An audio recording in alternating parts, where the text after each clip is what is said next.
Bonjour à tous, bonjour à tout le monde. Merci de la présence de chacun d'entre vous. Euh, Aujourd'hui, dans cette vidéo, j'ai décidé de parler d'une chose qui est, à mon avis, c'est quelque chose d'important. Euh, je pense que cette vidéo va durer un peu plus que d'habitude parce que c'est important de parler de ça. C'est le bien-être. Ça veut dire qu'est-ce qui est le réel bien-être? Qu'est-ce qui est l'essence du bien-être? Ou le bien-être, le réel bien-être. Ça veut dire être bien avec soi-même. Euh, Modestement, hein.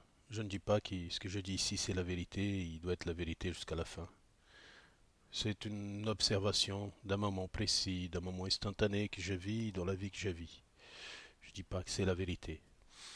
Euh, Déjà, pour être bien, il faut qu'on soit bien avec soi-même. Et ça, c'est un gros problème que nous avons. Ça veut dire que nous avons beaucoup de mal à se reconnaître et à comprendre qui nous sommes. Parce que j'ai parlé avec beaucoup de personnes qui me demandent souvent c'est quoi ma mission d'âme ou qu'est-ce que c'est ma mission en tant qu'esprit incarné dans ce monde ou quelle qu'elle soit la chose dans ce lien-là. J'explique à ces personnes, c'est si elles se posent cette question-là, c'est parce qu'ils ne sont pas bien avec eux-mêmes. Alors que l'objectif, ce n'est pas de comprendre pourquoi nous sommes là, mais juste d'être heureux. Non pas intellectualiser le message de bien-être, c'est une très bonne chose. Pourquoi? Parce que nous allons vers une nature totalement simple de l'existence physique, qui est un passage assez court, et que nous devons profiter, vivre des expériences qui vont nous apporter une certaine joie d'exister et qui on peut continuer à avancer, on va dire comme ça. Mais le problème du bien-être, si on peut dire que c'est un problème, euh, c'est que les personnes cherchent des réponses qui ne sont pas, comment on pourrait dire ça, en adéquation avec la réalité qu'ils vivent. Les personnes cherchent une réponse absolute, de ce qui est le bien-être. Alors ils font des formations, ils font, ils vont aller dans des monastères, faire des retraites, ce qu'ils appellent des retraites spirituelles, ou prendre du temps dans un foyer carmélite, ou dans un prébistère, ou ils vont à l'église, ils deviennent euh, des personnes qui aident, j'ai oublié le nom, je suis désolé, qui aident le curé dans son homélie, bref, il y a des tas de choses comme ça. Bref, les gens se cherchent une réponse éperdument dans des choses de la vie quotidienne, c'est-à-dire à l'extérieur, alors que la réponse, en fait, elle est tout le temps à l'intérieur. Il y a aussi des personnes qui vont voir des gourous, des soi-disant maîtres à penser, des maîtres spirituels, des connaisseurs, des savants dans la philosophie de la vie physique, ceux qui se disent savants dans la philosophie de la vie spirituelle, toutes ces choses-là. Et en fait, la chose est plus complexe que ça et simple en même temps.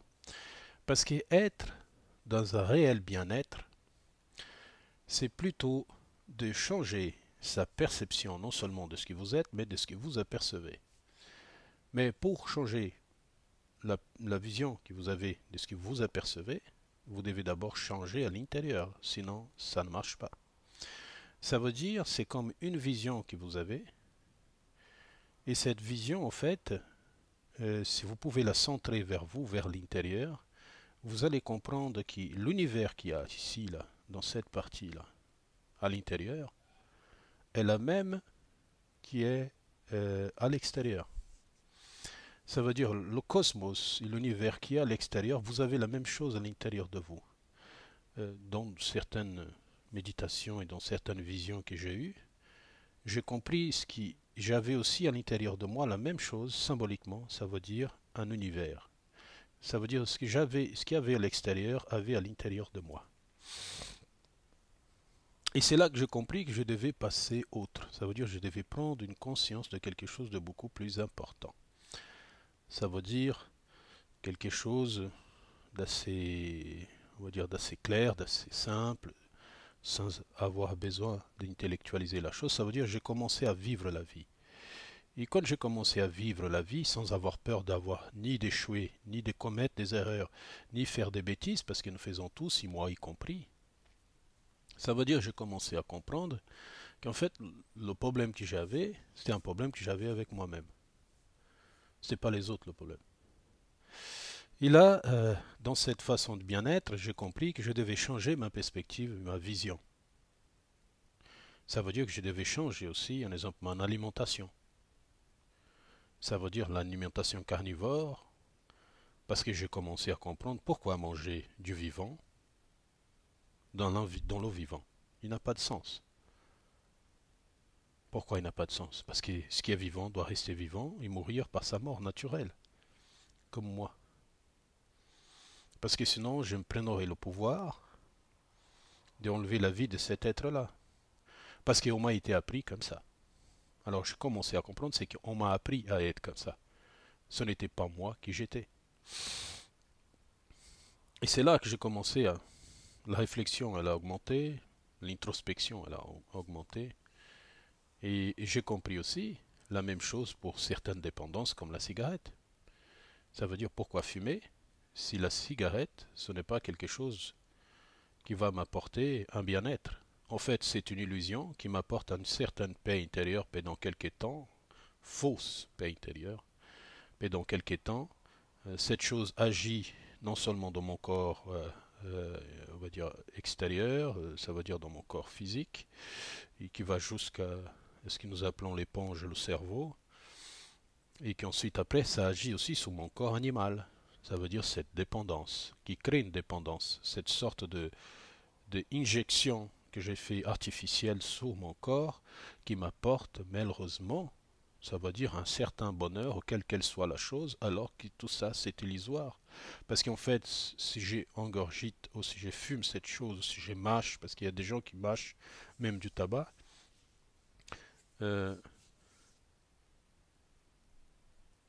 je suis en train en fait de planter quelque chose en moi qui plus tard sera cueilli, avec pour certains un peu plus long et d'autres un peu plus grand, une, quelque chose de très mauvais vis-à-vis de l'existence, ça veut dire elle s'arrêtera parce que ce corps n'a pas été fait pour ça.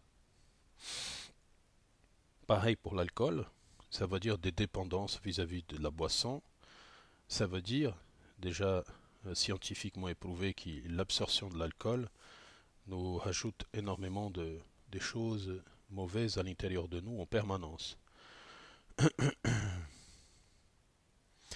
Et ensuite après, je m'aperçus aussi d'autres dépendances comme la sexualité débridée, qui j'avais un problème avec ça aussi, qui je croyais qu'on est ayant partout, avec le féminin, on va dire comme ça. Non seulement je me blessais, parce que c'était pas ce que j'étais, ça veut dire que j'étais sous une impulsion animale, mais aussi blesserais d'autres personnes qui se trouvaient à ce moment-là, qui étaient avec moi. Non seulement aussi que je pouvais aussi apporter, ça veut dire des maladies sexuellement transmissibles parce que ça se transmet. Et par la suite aussi, je commençais à mettre ça dans plusieurs choses que je faisais dans ma vie. Un exemple, si je rentrais dans un lieu, euh, la personne qui était là, si je lui souriais et si j'étais agréable avec elle, elle s'en sentirait mieux et on pouvait avoir un bon échange. Par contre, si je rentrais dans un lieu en faisant, on va dire la tête, comme on dit les jeunes, ou si j'étais de mauvaise humeur, cette personne aussi allait sentir cette énergie aussi. Par conséquent, je commençais à comprendre que ce que j'ai rayonné de l'intérieur de moi, ce n'était pas quelque chose de réel. J'ai rayonné une fausse personnalité, un faux être qui était en train de se créer, qui n'était pas ce que je suis dans mon essence. Et c'est là que j'ai commencé à percevoir l'importance du changement et d'aller vers un état du réel bien-être. Ça veut dire une chose simple. c'est de me lever le matin, aller acheter du croissant pour moi et pour ma compagne. Nous prenons un petit déjeuner ensemble, ou parfois elle prend après parce qu'elle aime bien dormir. Plus tard que moi, bref, mais c'est chacun son libre arbitre, son libre choix. Bref, en tout cas, je le fais parce que je sais qu'elle aime aussi. Bref, ce sont des choses simples, hein. Un repas que j'ai fait le soir, auquel elle fait le soir, bref, pour l'un et pour l'autre. Ce sont des choses simples dans la vie. J'ai appris aussi que le réel bien-être, ce n'est pas de tenir les gens, soi-disant par cet amour fou, alors que l'amour n'est pas fou. L'amour, il est conscient et cohérent. Il n'existe pas d'amour fou. Un amour fou, c'est une passion mal équilibrée. C'est de la passion, pas plus. Un réel amour, c'est un amour équilibré. Il est comme ça. Il ne change pas. Et ce n'est pas la sexualité non plus. Un réel amour est au-delà de la sexualité. La sexualité, c'est un complément dans une vie d'un couple. Ce n'est pas ce qui fait un couple. Le couple qui est bâti sur cette vision-là, malheureusement, ils peuvent même rester ensemble jusqu'à la fin. Mais ce n'est pas basé sur une relation d'amour. Peut-être il y a un qui aime, l'autre n'est pas là. Bref, le réel amour, c'est un partage. Et surtout, c'est une donation permanente à l'autre. Après, chacun fait son choix. Mais dans cette vidéo, en fait, le réel bien-être, ça veut dire le bien-être que nous devons rayonner dans notre vie, c'est un travail quotidien, on pourrait dire ainsi, de faire le meilleur pour les autres, parce que quand vous faites le meilleur pour les autres, vous êtes bien avec soi-même. C'est sûr que maintenant, il y a une mode, surtout dans les pays d'Occident, du bien-être, du coaching, des, comment nous appelons ça, des coachs de vie, aussi des euh, thérapeutes. Il y a plein de choses comme ça. Et j'ai connu quelques-uns personnellement. Et j'ai remarqué que ces personnes étaient beaucoup plus compliquées que moi. Et que parfois même leur vie personnelle était encore plus compliquée. Alors comment tu peux dire à les personnes ce qu'elles doivent faire, parce que c'est ta vérité, en tout cas, alors que toi-même t'es très compliqué dans ta vie. C'est pas possible. C'est comme aller parler de la sexualité avec un curé. Quelqu'un qui a fait un vœu de célibat. C'est pas possible. Vous ne pouvez aller pas parler avec un curé de sexualité parce que vous avez un choix de vivre la vie, lui il fait un choix de célibat. Chacun fait son choix, mais vous ne pouvez pas parler de sexualité avec lui. Il va donner une théorie parce qu'il n'a jamais pratiqué. Alors quel intérêt? Vous devez parler avec des gens qui pratiquent, pas avec des gens qui ne pratiquent pas. Cette perception, en fait, c'est tout le temps ça. C'est-à-dire nous sommes tout le temps dans une expression très erronée de ce que nous sommes. Ça veut dire nous posons des questions à des personnes qui n'ont pas le réel sens de ce qu'ils sont, parce qu'en fait, ils suivent des chemins prescrits ou écrits ou créés par d'autres il y a très longtemps. Et en revenant les coachs et toutes ces personnes-là aux thérapeutes, en fait, la majorité prennent des choses, parce qu'il y en a, moi, tout ce que je dis, c'est ma pensée. C'est même pas ma pensée, c'est mes ressentis et aussi le ressenti de mes expériences que j'ai fait dans la vie. Et je ne dis pas que c'est la vérité. Parce que, comme j'ai déjà dit auparavant, c'est votre vérité qui compte, c'est pas la mienne. Mais pour vous, en fait, dans ce partage que je fais, c'est important pour vous que vous preniez conscience de qui vous êtes, pour que vous aussi faites votre expérience. Et dans ces personnes-là que j'ai connues, ils avaient tous un problème aussi avec la sexualité. Ils avaient un problème de consommation d'alcool, ou des cigarettes, ou des personnes qui ont des réelles accroches avec ce monde. Et en fait, ils se disaient libres. Alors que malheureusement, dans ce monde-là, même moi, je ne suis pas libre. Je ne suis pas. Personne n'est libre de ce monde. C'est ridicule de dire ça. Être libre à l'intérieur, ça veut dire c'est voir ce monde et savoir que certaines choses que nous faisons, non seulement c'est important pour vous, mais pour d'autres aussi. Alors, nous devons comprendre ça, c'est très important. Et ces personnes qui sont dans cette, on va dire, dans cette réflexion-là, qu'ils se disent libres, qu'ils se disent maîtres de soi, maîtres de tout, maîtres de la vie, ont une science infuse de la compréhension totale de l'existence, en fait, malheureusement, ça tombe dans le piège de l'ego. Parce que même mes perceptions, elles peuvent être erronées. Tout peut être erroné. L'unique chose qui n'a pas d'erreur, c'est l'amour. Parce que quand nous pratiquons le réel amour de la compassion et du pardon, tout marche, tout fonctionne. Ça veut dire si ça marche, si ça fonctionne, non seulement pour toi dans ta vie personnelle, mais pour les autres que tu côtoies, ça veut dire que cette démarche est la meilleure, c'est la bonne. C'est celle qui vous lie avec non seulement votre intérieur, mais c'est tout ce qu'il y a aussi à l'extérieur.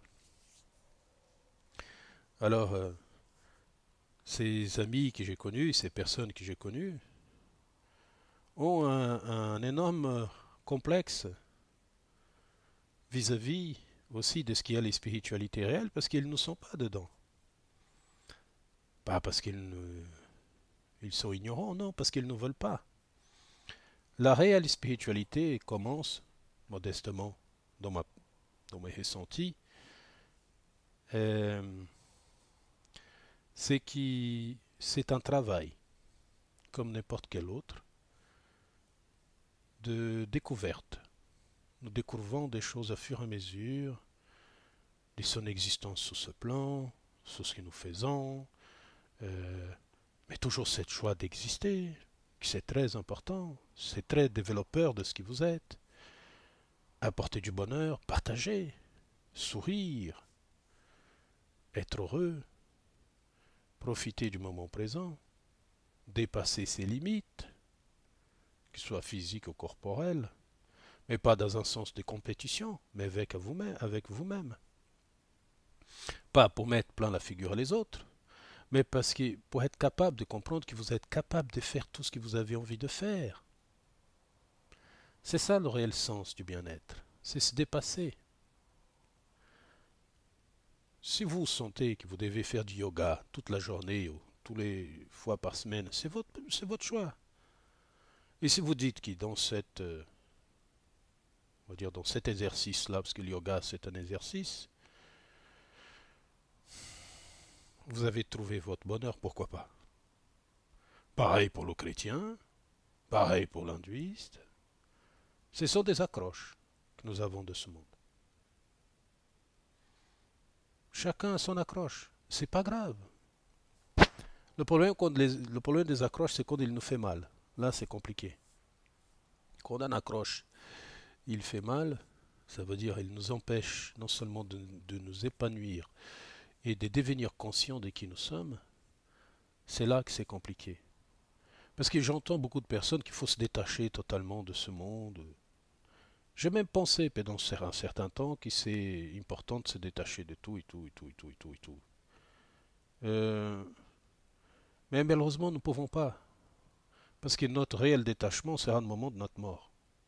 Avant ça, nous serons sur Terre, nous serons obligés de manger, nous serons obligés de boire, nous serons obligés d'aller faire nos besoins physiologiques, nous serons obligés d'avoir une vie sexuelle, parfois même de se reproduire.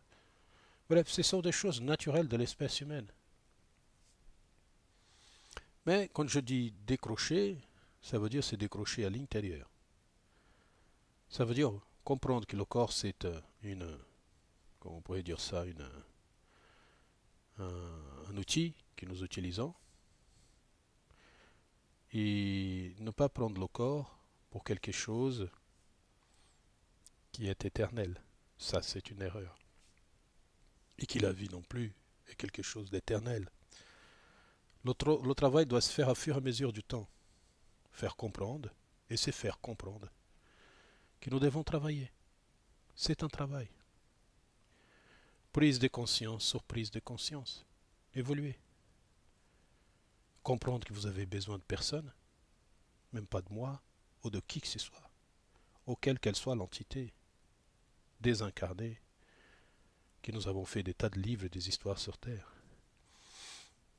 C'est de se trouver. C'est sûr que nous pouvons garder un certain amour et respect, c'est mon cas. J'ai un énorme respect pour le Christ. J'ai un énorme amour pour lui. Parce que je trouve sage sa pensée, même si sa pensée a été beaucoup déformée, et je pense que la pensée originelle était encore beaucoup plus belle que celle que nous disons aujourd'hui. Mais c'est pas grave, je l'aime quand même.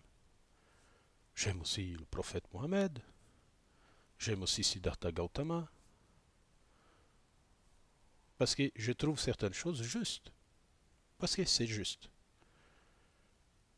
La question du bien-être, c'est quelque chose de très important, que j'appelle souvent un enracinement. Ça veut dire s'enraciner sur Terre, c'est quelque chose de très très très important. Les personnes qui ne sont pas enracinées, la première rafale de vent, vous êtes emporté. Et qu'est-ce que c'est une rafale de vent sur Terre? Ça veut dire c'est les problèmes, la vie, les choses qui vont arriver, les stress, la colère, la haine, les problèmes que vous allez avoir avec les autres qui ont une pensée, une énergie différente de la vôtre. Par conséquent, une rafale de vent, ça veut dire un problème qui est trop grand pour votre psyché humaine, parce que vous êtes mal enraciné dans ce monde, vous partirez soit par une maladie que vous allez auto-créer vous-même, par vos habitudes de votre vie quotidienne, les mauvaises habitudes de votre vie quotidienne, soit parce que vous allez finir avec ce monde d'une façon tragique qui est souvent celle du suicide. Alors, c'est pour ça que je parle souvent de l'enracinement terrestre. Vous devez prendre conscience de ça. Le réel bien-être dans ce monde, c'est d'être là. Juste d'être là. S'élever le matin, aller travailler, essayez de faire du bien autour de vous. Vous sentez la nécessité de donner plus. Allez-y, il y en a tellement de moyens de faire pour donner plus, faites-le. J'ai fait aussi, ce sont des choses qui une époque m'a apporté, je l'ai fait, et c'est réellement une bonne chose. Je pense que le monde que nous vivons, en fait, il n'est pas mauvais. Il est magnifique. Il est splendide. C'est un réel paradis. Le problème, c'est que nous avons oublié l'importance qu'il y a d'être juste là. Et le juste là, ça veut dire c'est le réel bien-être. Un bien-être intérieur, une paix intérieure, un savoir-vivre, mais pas dans les excès, mais plutôt dans l'écoute. Écouter, c'est très important. La nature humaine, la nature de l'homme, elle est faite pour devenir consciente d'elle-même. La nature de l'homme n'est pas faite pour disparaître dans des perceptions qui sont erronées de ce qu'ils sont. La nature de l'homme est faite pour qu'il prenne conscience qu'il fait partie de la nature et que cette nature est beaucoup plus vaste que nous puissions penser. Quelle qu'elle soit la pensée que vous avez ou le ressenti que vous avez, même moi y compris, ça veut dire la nature de l'être est beaucoup plus vaste. C'est juste ça que nous devons comprendre. Et après, profiter de la vie, dans la mesure où, quoi que vous fassiez, cette chose ne vous fait pas mal ni à l'intérieur de vous, ni à l'extérieur, et vous n'apportez pas ça à d'autres personnes. Ne pas blesser les autres. Même si parfois, il y a certaines choses qui nous énervent, certaines choses qui nous mettent, on va dire d'une certaine façon, que ça nous dérange, même si je sais que ce sont des choses de l'ego qui se déclenchent en nous, mais c'est pas grave, nous sommes là pour apprendre. J'ai fait une vidéo où j'ai parlé de la médiumnité payante. C'est sûr qu'il y a des médiums qui nous payent, qui sont bons. Il y a d'autres qui nous payent, certaines personnes payent qui ne sont pas très bons. Même dans le cercle de médiums que j'ai créé, il y a des personnes qui gagnent leur vie avec ça. Mais quand ça vient de ma part, ils font ça bénévolement. Et c'est ce que j'ai essayé de leur dire. L'important, ce n'est pas l'argent. L'important, c'est le cœur. Mais un jour, vous allez percevoir que la spiritualité réelle, il n'y a pas d'échange financier. Il n'y a aucun échange de quelle sorte. Mais je reconnais, et comme j'ai déjà dit à certaines personnes quand j'ai fait cette vidéo, qui, oui, une partie de mon ego était dans ce message-là. Ça fait partie du jeu. Je ne dis pas que j'ai raison, hein, loin de là. Mais je crois à la disparition de cette monnaie de singe, de cette création humaine, que nous devons monnayer tout ce que nous faisons. Je crois plutôt qu'un jour, toutes ces choses-là vont disparaître. Et nous aurons une réelle observation et perception de qui nous sommes. Mais réfléchissez à ça. Le bien-être est en vous comme le mal-être est en vous. Sauf que le bien-être, c'est le début de la prise de conscience de l'amour éternel, absolu, fraternel et inconditionnel.